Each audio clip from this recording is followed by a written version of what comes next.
ইরানের জ্বালানি অবকাঠামো লক্ষ্য করে হামলা চালাবে না ইসরায়েল, এমন আশ্বাস দিয়েছেন মার্কিন প্রেসিডেন্ট ডোনাল্ড ট্রাম্প।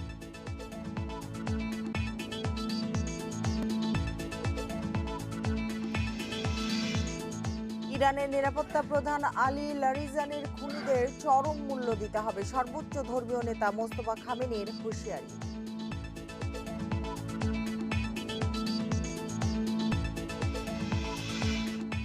ইরান যুদ্ধে সক্রিয় হচ্ছে তেহরান সমর্থিত জোটের সদস্যরা। গাজা যুদ্ধের হোঁচট খেলেও বাড়ছে আঞ্চলিক নিরাপত্তার হুমকি।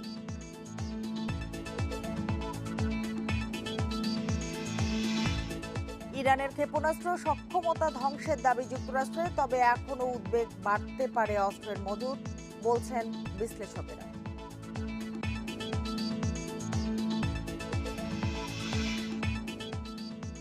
লেবানে হামলা জোরদার করেছে ইসরায়েল। পূর্বাঞ্চলে বিমান হামলায় 6 জন নিহত, এ নিয়ে প্রাণহানির সংখ্যা ছাড়ালো 950।